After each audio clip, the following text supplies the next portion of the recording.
Hello नमस्कार दोस्तों, स्वागत है आप सबका अपना यूट्यूब चैनल नव्या क्लासेज में। आज फिर से हम लोग बिहार पुलिस का टेस्ट सीरीज 2025 के लिए फुल लेंथ आपका टेस्ट नंबर जो है 1 है, जो कि प्ले लिस्ट बनाकर डाल दिया गया है। बिहार पुलिस का बहुत सारे सेट्स आपको बनाकर प्ले लिस्ट में डाल दिया गया है, तो उसमें जाकर देखें। बहुत सारे सेट्स हैं। ये खान सर का सेट्स है, ठीक है। ये खान सर का फर्स्ट नंबर सेट है और 4 नंबर सेट का सोल्व करके आपको प्ले लिस्ट बनाकर डाल दिया गया है। तो चलिए हम चलते हैं सबसे पहला क्वेश्चन में।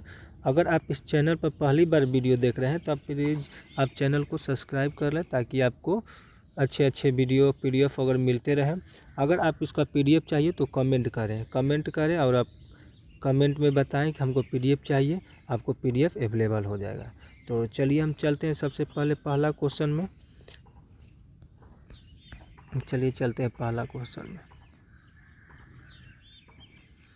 पहला क्वेश्चन है हमारा कि भारतीय संविधान का कौन सा अनुच्छेद में देश के सभी नागरिकों को स्वतंत्रता का मूल अधिकार प्रदान करता है। भारतीय संविधान का कौन सा अनुच्छेद में देश के सभी नागरिकों को स्वतंत्रता का मूल अधिकार प्रदान करता है। तो इसका राइट आंसर हो जाएगा आपका अनुच्छेद 19, यानी कि ऑप्शन नंबर बी हो जाएगा, ठीक है। दूसरा नंबर क्वेश्चन में आते हैं। 2 नंबर क्वेश्चन कह रहा है कि बिहार में नगर निगम के प्रमुख अंग कितने हैं। बिहार में नगर निगम के प्रमुख अंग कितने हैं, तो इसमें है 4, यानी ऑप्शन बी हो जाएगा। चलिए आगे चलते हैं। बिहार में छात्रों का सरकार के विरुद्ध आंदोलन कब शुरू हुआ। बिहार में छात्रों का सरकार के विरुद्ध आंदोलन कब शुरू हुआ। इसका राइट आंसर हो जाएगा आपका मार्च 1974, ऑप्शन ए हो जाएगा। चलिए आगे चलते हैं। भारत के पूर्व प्रधानमंत्री इंदिरा गांधी के निर्वाचन को कब अवैधानिक करार दिया गया।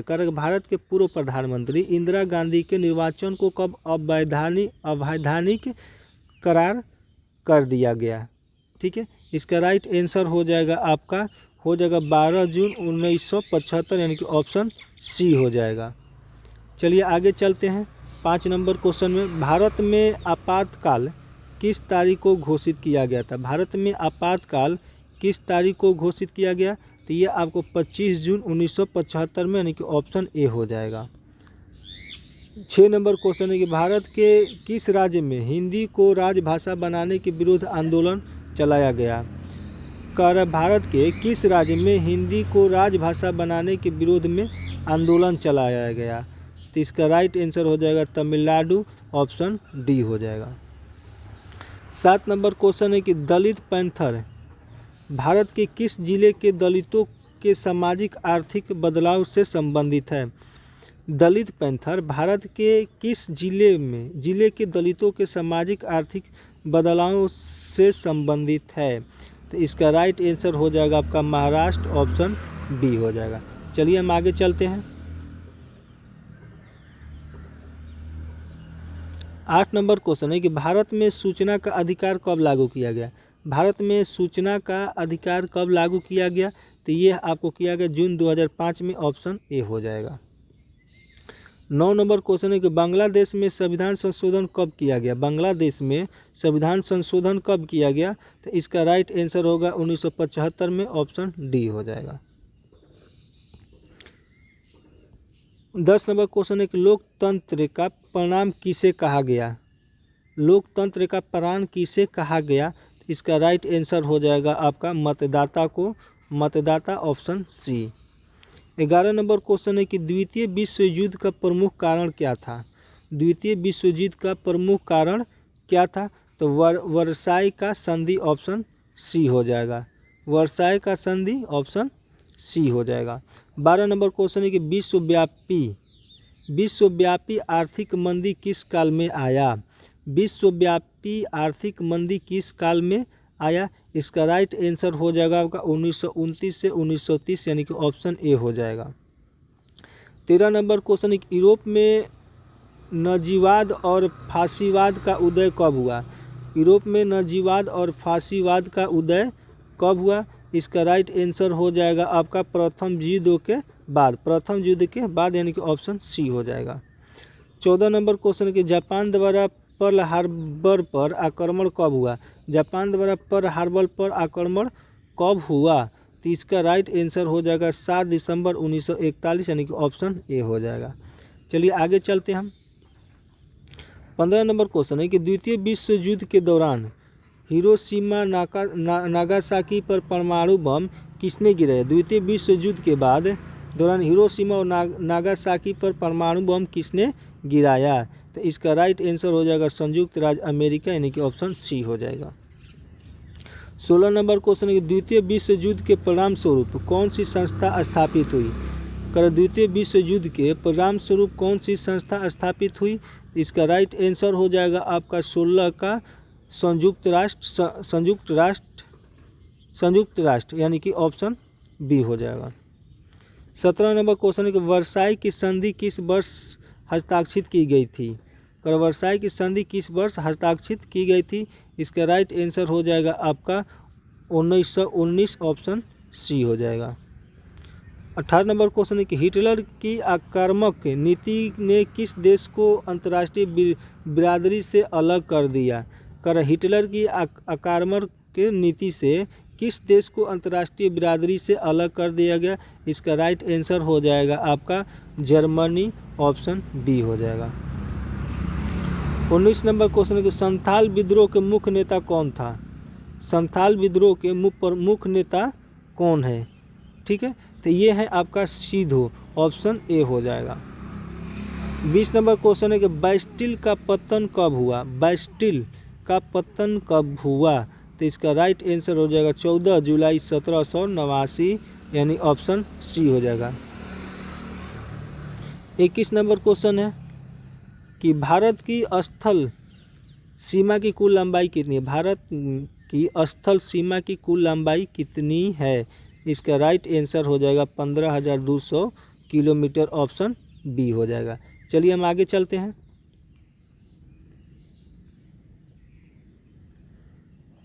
भारतीय मानक समय IST, ग्रीनविच टाइम GMT के बीच कितना अंतर है?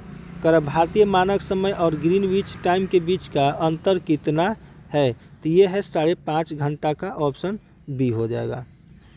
23 नंबर क्वेश्चन, मैकमोहन रेखा किस देश के बीच की सीमा है? मैकमोहन रेखा किस देश के बीच सीमा रेखा है? इसका राइट आंसर हो जाएगा आपका भारत और चीन, यानी ऑप्शन बी हो जाएगा। 24 नंबर क्वेश्चन है, खादर और बांगर निम्नलिखित में से किस मृदा के प्रकार हैं? खादर और बांगर जो है किस मिट्टी का प्रकार है? तो ये है हमारा जलोढ़ मिट्टी, ऑप्शन बी हो जाएगा। 25 नंबर क्वेश्चन है, किस नदी को बिहार का शोक कहा जाता है? किस नदी को बिहार का शोक कहा जाता है? तो ये हमारे कोसी को कहा जाता है, ऑप्शन सी। 26 नंबर क्वेश्चन कि बिहुला महोत्सव विशेष रूप से प्रत्येक वर्ष अगस्त के महीने में बिहार के निम्नलिखित में से किस जिले में मनाया जाता है?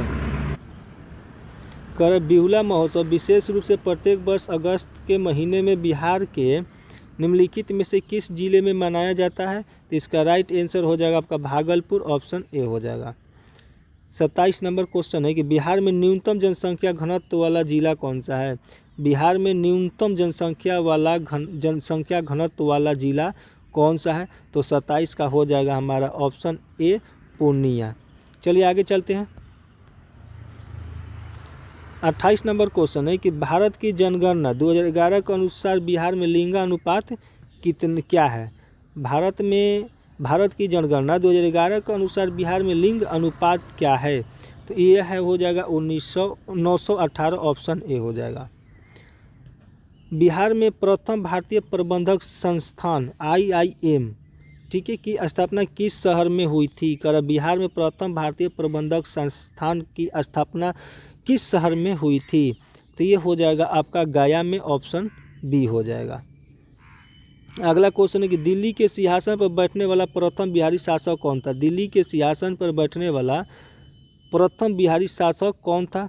तो ये है आपका शेरशाह सूरी, ऑप्शन सी हो जाएगा। 31 नंबर क्वेश्चन है, भारत में वित्तीय वर्ष कहा जाता है, भारत में वित्तीय वर्ष कहा जाता है। इसका राइट आंसर हो जाएगा आपका 1 अप्रैल से 31 मार्च तक, यानी ऑप्शन सी हो जाएगा। 32 नंबर क्वेश्चन है कि केंद्रीय सांख्यिकी संगठन CSO का प्रमुख कार्य क्या है। केंद्रीय सांख्यिकी संगठन CSO का प्रमुख कार्य क्या है। तो 32 का राइट आंसर हो जाएगा सांख्यिकी गतिविधियों का समन्वय करना और सांख्यिकी मानकों का विकास करना, यानी कि ऑप्शन सी हो जाएगा। 33 नंबर क्वेश्चन है, poverty and un British rule in India नामक पुस्तक किसने लिखी। Poverty and un British rule in India नामक पुस्तक किसने लिखी। तो ये लिखे थे हमारे 33 का हो जाएगा आपका दादा भाई नौरोजी, यानी कि ऑप्शन ए हो जाएगा। 34 नंबर क्वेश्चन, भारत में सबसे कम प्रति व्यक्ति आय वाला राज्य कौन सा है। भारत में सबसे कम प्रति व्यक्ति आय वाला राज्य कौन सा है। तो 34 का हो जाएगा आपका बिहार, यानी कि ऑप्शन डी हो जाएगा। 35 नंबर क्वेश्चन है कि नाबार्ड किस क्षेत्र के विकास के लिए कार्य करता है। नाबार्ड जो है किस क्षेत्र के विकास के लिए कार्य करता है। तो ये करता है हमारा कृषि और ग्रामीण विकास, यानी कि ऑप्शन बी हो जाएगा। 36 नंबर क्वेश्चन है, अंतगिरी पहाड़ियाँ किस राज्य में स्थित है। अंतगिरी पहाड़ियाँ किस राज्य में स्थित है। इसका राइट आंसर हो जाएगा आपका तेलंगाना, ऑप्शन डी हो जाएगा। 37 नंबर क्वेश्चन है कि हाल ही में भारत सरकार ने बिहार राज्य के किस पूर्व CM को भारत रत्न देने की घोषणा की है। हाल ही में भारत सरकार ने बिहार राज्य के किस पूर्व CM को भारत रत्न देने की घोषणा की है। तो ये किए हैं आपका कर्पूरी ठाकुर, ऑप्शन डी हो जाएगा। चलिए आगे चलते हैं हम। भजन सोपोरी एक प्रसिद्ध संगीतकार किस संगीत वाद्य यंत्र से जुड़े हैं। भजन सोपोरी एक प्रसिद्ध संगीतकार हैं, किस संगीत वाद्य से जुड़े हुए हैं। तो इसका आंसर हो जाएगा संतूर, ऑप्शन ए हो जाएगा। ठीक है, चलिए आगे चलते हैं। 39 नंबर क्वेश्चन है कि भारतीय मौसम विभाग का मुख्यालय कहाँ स्थित है। भारतीय मौसम विभाग का मुख्यालय कहाँ स्थित है। तो ये हमारे स्थित है हमारे नई दिल्ली में, ऑप्शन ए हो जाएगा। 40 नंबर क्वेश्चन है कि मित्र शक्ति निम्नलिखित में से किन दो देशों के बीच आयोजित किया जाने वाला एक सैन्य द्विपक्षीय अभ्यास है।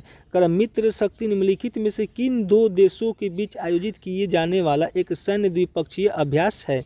इसका राइट आंसर हो जाएगा आपका भारत और श्रीलंका, ऑप्शन बी हो जाएगा। चलिए आगे चलते हैं 41 नंबर क्वेश्चन में। 41 नंबर क्वेश्चन है कि गर्म पानी वन्य जीव अभ्यारण्य कहाँ स्थित है। गर्म पानी वन्य जीव अभ्यारण्य कहाँ स्थित है। तो ये हमारे स्थित हैं असम में, ऑप्शन ए हो जाएगा। 42 नंबर क्वेश्चन के हाल ही में राष्ट्रपति द्रौपदी मुर्मू को राजनीतिक विज्ञान में मादन डायरेक्टर की उपाधि किस देश द्वारा प्रदान की गई। हाल ही में राष्ट्रपति द्रौपदी मुर्मू को राजनीतिक विज्ञान में मादन डॉक्टरेट की उपाधि किस देश द्वारा प्रदान की गई। ये हो जाएगा अल्जीरिया, ऑप्शन बी इसका आंसर हो जाएगा। 43 नंबर क्वेश्चन है कि कैसुआरीना वृक्ष जो हाल ही में समाचारों में देखा गया है किस देश में मूलतः पाया जाता है। कह रहा है कि कैसुआरीना वृक्ष जो हाल ही में समाचारों में देखा गया है किस देश में मूलतः पाया जाता है। तो ये आपको पाया जाता है ऑस्ट्रेलिया में, ऑप्शन बी हो जाएगा। 44 नंबर क्वेश्चन है अफगानिस्तान की आधिकारिक भाषा क्या है। अफगानिस्तान की आधिकारिक भाषा क्या है। तो इसका राइट आंसर हो जाएगा आपका 44 का ऑप्शन ए हो जाएगा, दारी, ऑप्शन ए हो जाएगा। चलिए 45 नंबर क्वेश्चन का हाल ही में भारत सरकार ने किस वर्ष को भारत फ्रांस नवाचार वर्ष के रूप में मनाने की घोषणा की है। हाल ही में भारत सरकार ने किस वर्ष को भारत फ्रांस नवाचार वर्ष के रूप में मनाने की घोषणा की है। तो इसका राइट आंसर हो जाएगा आपका 2026, ऑप्शन सी हो जाएगा। 46 नंबर क्वेश्चन के हाल ही में भारत के किस राष्ट्रीय उद्यान में गोल्डन टाइगर की एक दुर्लभ प्रजाति देखी गई है? कर हाल ही में भारत के किस राष्ट्रीय उद्यान में गोल्डन टाइगर की एक दुर्लभ प्रजाति देखी गई है? इसका राइट आंसर हो जाएगा काजीरंगा राष्ट्रीय उद्यान, ऑप्शन सी हो जाएगा। 47 नंबर क्वेश्चन, वर्ष 2024 में श्रीलंका के राष्ट्रपति कौन बने? वर्ष 2024 में श्रीलंका के राष्ट्रपति कौन बने? तो 47 का राइट आंसर हो जाएगा आपका साजिश प्रेमदासा, यानी कि ऑप्शन डी हो जाएगा। चलिए आगे चलते हैं।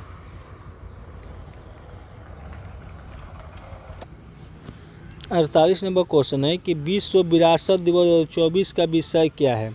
विश्व विरासत दिवस 2024 का विषय क्या है? तो इसका राइट आंसर हो जाएगा आपका विविधता की खोज करें और अनुभव करें, यानी कि ऑप्शन ए हो जाएगा। 49 नंबर क्वेश्चन के वैली ऑफ फ्लावर्स राष्ट्रीय उद्यान कहाँ स्थित है? वैली ऑफ फ्लावर्स राष्ट्रीय उद्यान कहाँ स्थित है? ठीक है, तो 49 का राइट आंसर हो जाएगा आपका उत्तराखंड, ऑप्शन बी हो जाएगा। 50 नंबर क्वेश्चन है कि होलोंगा पार गिबन अभयारण्य जो हाल ही में खबरों में देखा गया था किस राज्य में स्थित है? कर होलोंगा पार गिबन अभयारण्य जो हाल ही में खबरों में देखा गया था किस राज्य में स्थित है? तो ये हमारा किस राज्य में स्थित है? तो असम में स्थित है, यानी कि ऑप्शन बी हो जाएगा। 51 नंबर क्वेश्चन है कि पदार्थ के कणों में निम्नलिखित विशेषताएं हैं। पदार्थ के कणों में निम्नलिखित विशेषताएं हैं। इसका राइट आंसर हो जाएगा आपका उपरोक्त सभी, यानी कि ऑप्शन डी हो जाएगा। 52 नंबर है कि लोहे को संक्षारित होने से बचाने के लिए उसकी सतह पर किसका लेप चढ़ाना लाभकारी है? लोहे को संचारित होने से बचाने के लिए उसकी सतह पर किसका लेप चढ़ाना लाभकारी है? ठीक है, इसका राइट आंसर हो जाएगा आपका यशद लेपन द्वारा, यानी कि ऑप्शन डी हो जाएगा। 53 नंबर है कि लिटमस विलयन किस रंग का रंजक होता है? लिटमस विलयन किस रंग का रंजक होता है? इसका राइट आंसर हो जाएगा आपका बैगनी, ऑप्शन ए हो जाएगा। 54 नंबर क्वेश्चन के जल में घुलनशील क्षारक को क्या कहते हैं? जल में घुलनशील क्षारक को क्या कहते हैं? इसको हम कहते हैं क्षार, ऑप्शन बी हो जाएगा। 55 नंबर है हाइड्रोक्लोरिक अम्ल HCl और सोडियम डाइहाइड्रोक्साइड यानी कि NaOH के विलयन की अभिक्रिया से उत्पन्न लवण को क्या कहा जाता है? हाइड्रोजन अम्ल और सोडियम हाइड्रोक्साइड के विलयन की अभिक्रिया से उत्पन्न लवण को क्या कहते हैं? ठीक है, उसको कहते हैं सोडियम क्लोराइड, ऑप्शन बी हो जाएगा। 56 नंबर क्वेश्चन में जब बेकिंग सोडा को गर्म किया जाता है तो निम्नलिखित में से कौन सा बनता है? जब बेकिंग सोडा को गर्म किया जाता है तो निम्नलिखित में से कौन सा बनता है? ये हो जाएगा आपका सोडियम कार्बोनेट और पानी और कार्बन डाइऑक्साइड, यानी कि ऑप्शन बी हो जाएगा। 57 नंबर क्वेश्चन है कि प्लास्टर ऑफ पेरिस किससे बनाया जाता है? प्लास्टर ऑफ पेरिस जो है किससे बनाया जाता है? तो ये बनाया जाता है जिप्सम से, यानी कि ऑप्शन ए हो जाएगा। 58 नंबर क्वेश्चन है कि निम्नलिखित में से किस धातु को अपरूप कहा जाता है? निम्नलिखित में से किस धातु को अपरूप कहा जाता है?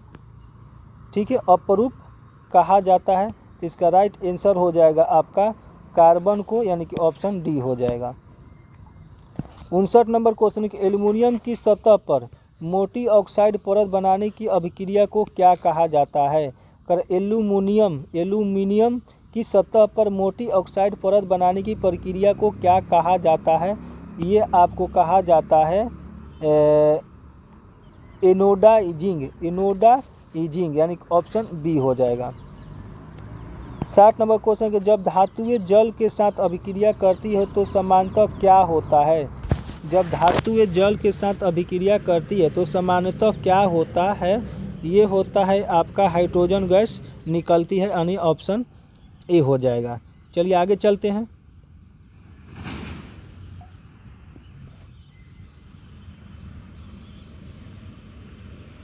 इकसठ नंबर क्वेश्चन है हमारा कि पृथ्वी पर प्राकृतिक रूप से पाने जाने वाला तत्व या युगकों को क्या कहा जाता है? पृथ्वी पर प्राकृतिक रूप से पाए जाने वाले तत्वों या यौगिकों को क्या कहा जाता है? इसको कहा जाता है आपको ऑप्शन बी हो जाएगा अयस्क। ठीक है, ऑप्शन बी अयस्क। 62 नंबर क्वेश्चन के एक शुद्ध सोना कितने कैरेट का होता है? एक शुद्ध सोना कितने कैरेट का होता है? तो ये होता है हमारा 24 कैरेट का, ऑप्शन डी हो जाएगा। प्रकाश संश्लेषण है, प्रकाश संश्लेषण है आपका वो क्या है? तो ये एक ऑक्सीकरण अवकरण अभिक्रिया है, यानी कि ऑप्शन ए हो जाएगा।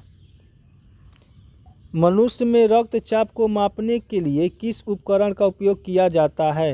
अगर मनुष्य में रक्तचाप को मापने के लिए निम्नलिखित में से रक्तचाप मापने के लिए उपकरण का उपयोग किया जाता है, तो ये किया जाता है सिस्मोमैनोमीटर, यानी कि ऑप्शन डी हो जाएगा।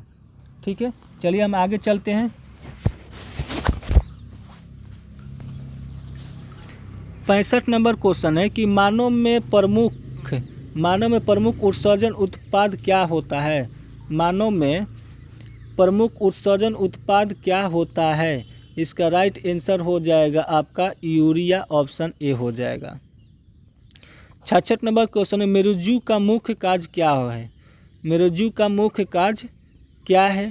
तो इसका राइट आंसर हो जाएगा आपका शरीर के विभिन्न अंगों के बीच संदेशों का संचार करना, यानी कि ऑप्शन सी हो जाएगा।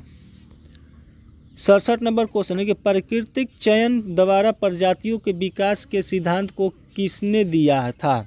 प्राकृतिक चयन द्वारा प्राचीन प्रजातियों को विकास के सिद्धांत को किसने दिया था? इसका राइट आंसर हो जाएगा 67 का डार्विन, यानी कि ऑप्शन ए हो जाएगा। पृथ्वी पर जीवन की उत्पत्ति कब हुई थी? पृथ्वी पर जीवन की उत्पत्ति कब हुई थी? तो 3.5 बिलियन वर्ष पहले, यानी कि ऑप्शन बी हो जाएगा। चलिए 69 नंबर क्वेश्चन में आते हैं। 69 नंबर क्वेश्चन है कि जीवाश्म किस प्रकार की चट्टानों में पाए जाते हैं? जीवाश्म किस प्रकार के चट्टानों में पाए जाते हैं? ये आपके अवसादी चट्टानें में पाए जाते हैं, यानी कि ऑप्शन बी हो जाएगा। 70 नंबर क्वेश्चन है कि निम्नलिखित में से किस घटना के माध्यम से प्रकाश को हमारे रेटिना पर केंद्रित किया जाता है? कह रहा है कि निम्नलिखित में से किस घटना के माध्यम से प्रकाश को हमारे रेटिना पर केंद्रित किया जाता है? तो इसका राइट आंसर हो जाएगा अपवर्तन के कारण, यानी कि ऑप्शन ए हो जाएगा। 71 नंबर क्वेश्चन है कि समतल दर्पण पर बाना प्रतिबिंब सदैव कैसा होता है? समतल दर्पण पर बाना प्रतिबिंब सदैव कैसा होता है? तो 71 का हो जाएगा आभासी और सीधा, ऑप्शन बी हो जाएगा। 72 नंबर क्वेश्चन है कि प्रकाश के परिवर्तन के नियम किस पर लागू होते हैं? प्रकाश के परिवर्तन के नियम किस पर लागू होते हैं? ठीक है, तो ये हमारे सभी परिवर्तक सतह पर लागू होते हैं, कि ऑप्शन डी हो जाएगा। 73 नंबर क्वेश्चन है कि गोलीय दर्पण में फोकसांतर एवं वक्रता त्रिज्या के बीच का संबंध क्या है? कर गोलीय दर्पण में फोकसांतर एवं वक्रता त्रिज्या के बीच का संबंध क्या है? तो ये होता है R बराबर 2F, यानी कि ऑप्शन ए हो जाएगा। 74 नंबर जब गोलीय दर्पण जो बाहर की तरफ वक्रित होता है वह क्या कहलाता है? वह गोलीय दर्पण जो बाहर की वो तरफ वक्रित होता है उसको क्या कहा जाता है? तो उसको कहा जाता है उत्तल दर्पण, यानी कि ऑप्शन सी हो जाएगा। 75 नंबर क्वेश्चन है कि निम्नलिखित में से कौन से गैस ओजोन परत के लिए हानिकारक है? निम्नलिखित में से कौन सा गैस ओजोन परत के लिए हानिकारक है? तो ये हमारा CFC क्लोरोफ्लोरोकार्बन, यानी कि ऑप्शन बी हो जाएगा। 76 नंबर क्वेश्चन है कि निम्नलिखित में से कौन ओजोन परत संरक्षण का परिणाम नहीं है? कारण निम्नलिखित में से कौन ओजोन परत संरक्षण का परिणाम नहीं है? इसका राइट आंसर हो जाएगा आपका जवार, यानी कि ऑप्शन डी हो जाएगा। चलिए आगे चलते हैं। 77 नंबर क्वेश्चन है हमारा कि निम्नलिखित में से कौन जैव विविधता के विशिष्ट स्थल का उदाहरण है? निम्नलिखित में से कौन जैव विविधता के विशिष्ट स्थल का उदाहरण है? हमारा राइट आंसर हो जाएगा 1 का, यानी ऑप्शन डी हो जाएगा। चलिए आगे चलते हैं। भारत पर रहने वाले सभी जीवों की मूल आवश्यकता क्या है? भारत धरती पर रहने वाले सभी जीवों की मूल आवश्यकता क्या है? तो 78 का हो जाएगा ऑप्शन ए जल। 79 नंबर क्वेश्चन, निम्नलिखित में से कौन सा जीव आहार श्रृंखला बनाता है? निम्नलिखित में से कौन सा जीव आहार श्रृंखला बनाता है? तो ये बनाता है घास, बकरी और मानव। ऑप्शन बी हो जाएगा। 80 नंबर क्वेश्चन है कि निम्न में से कौन सा जीवाश्म ईंधन है? निम्न में से कौन सा जीवाश्म ईंधन है? तो ये है हमारा कोयला। ऑप्शन ए हो जाएगा। 81 नंबर क्वेश्चन हमारा मैथ है, इसका राइट आंसर हो जाएगा आपका ऑप्शन डी 80%। 82 हो जाएगा आपका 162%, 162 सेंटीमीटर। 83 हो जाएगा आपका 2205 रुपया। आगे चलते हैं। 84 हो जाएगा आपका 2010। 85 का आंसर हो जाएगा 36 और 9। 86 का आंसर हो जाएगा आपका 17 और 18। 87 का आंसर हो जाएगा हमारा 7/8। 88 का आंसर हो जाएगा हमारा 1। 89 का आंसर हो जाएगा 89 का 1925। चलिए 90 में आते हैं। 90 का हो जाएगा option A 102.6 centimetre. Option A. और ये हमारा है 91 का आंसर हो जाएगा 91 का आंसर हो जाएगा ऑप्शन डी 92 का हो जाएगा इंग्लिश है। ऑप्शन ए हो जाएगा। 93 का ऑप्शन डी हो जाएगा नो इम्प्रूवमेंट। 94 का देख लेते हैं। 94 का ऑप्शन ए हो जाएगा। 95 का ऑप्शन डी हो जाएगा। 96 नंबर क्वेश्चन है कि देवताओं की लिपि किसे कहा जाता है? देवताओं का लिपि किसे कहा जाता है? तो देवनागरी को देवताओं की लिपि कहा जाता है, यानी कि ऑप्शन ए हो जाएगा। 97 नंबर क्वेश्चन है कि पृथ्वीराज रासो की रचनाकर है। पृथ्वीराज रासो के रचनाकर हैं, तो इसका राइट आंसर हो जाएगा आपका चंद्रबरदाई। चंद्रबरदाई यानी कि ऑप्शन बी हो जाएगा। चलिए हम 98 नंबर क्वेश्चन देखते हैं। 98 नंबर क्वेश्चन, एक एकल शब्द अटल का वाक्यांश में रूपांतर होता है। एकल शब्द अटल का वाक्यांश में रूपांतर होता है, इसका राइट आंसर हो जाएगा हमारा 98 का जो अपनी बात से टले नहीं, यानी कि ऑप्शन बी हो जाएगा। 99 नंबर क्वेश्चन है कि महात्मा में किस समास का बोध हो रहा है? महात्मा में किस समास का बोध हो रहा है? तो ये हो रहा है कर्मधारय, यानी कि ऑप्शन डी हो जाएगा। लास्ट क्वेश्चन है हमारा आग लगाने पर कुआं खोदना। आग लगने पर कुआं खोदना, इसका मतलब होता है आपत्ति आने के बाद हेतु प्रयत्न करना। ठीक है, इस तरीक़ा से हम लोग का 100 क्वेश्चन यहाँ पर कंप्लीट हो गया। और इसी तरीक़ा से चाहते हैं कि आपको पर डे आपको वीडियो मिले, बड़े टीचरों का वीडियो मिले, अच्छे PDF मिले, तो इसके लिए आपको चैनल को सब्सक्राइब करना पड़ेगा। तो चैनल को सब्सक्राइब कर लीजिए और हम मिलते हैं आपको खान सर का ही अगले वीडियो मिलेंगे। और ये खान सर का बहुत ही बढ़िया बनाया गया है ये सेट, इसके लिए आप चैनल को सब्सक्राइब कर लें। अगर आपको PDF चाहिए तो वीडियो पर ही कमेंट करें, आपको लिंक दिया जाएगा, उसके बाद आपको PDF मिल जाएगा। चलिए हम मिलते हैं, हम आपसे अगले वीडियो में बिहार पुलिस को लेकर ही अगले वीडियो मिलते हैं।